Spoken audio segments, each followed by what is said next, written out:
దేవుడా దేవుడా దేవుడా దేవుడా అబ్బాయే పుట్టాలి. దేవుడా దేవుడా దేవుడా. ఫోన్ వచ్చింది. హలో తమ్ముడు, అవునా బాబు పుట్టాడా? అమ్మా ఇంటి వంశోద్ధారకుడు వచ్చిండ్రా. ఎంతైనా అదృష్టవంతుడివిరా. అమ్మా దేవుడా 101 కొబ్బరికాయ కొడతా అని మొక్కినా కొడతా. 10 years later. దేవుడా దేవుడా దేవుడా దేవుడా దేవుడా దేవుడా పాపనే పుట్టాలి. దేవుడా దేవుడా దేవుడా దేవుడా దేవుడా దేవుడా పాపనే పుట్టాలి. దేవుడా ఆ ఫోన్ వస్తుంది.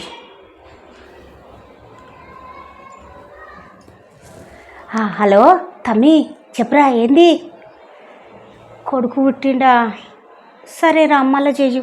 సరే కొడుకు పుట్టిండంటే ఏం దేవుడో ఏమో.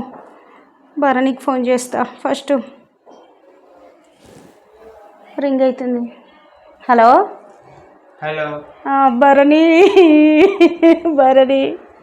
ఏమైంది? మా అమ్మకు కొడుకు పుట్టిండంటరా. మంచిదే కదా. ఆడ అసలే చాలని జీతంతో ఇల్లు గడుపుకొస్తుండురా. ఇప్పుడు కొడుకు పుట్టిండంటే ఆడపిల్లలు కరువైపోయిండ్రు. వాడు కట్నం ఎట్లా జమ చెయ్యాలిరా భరణి?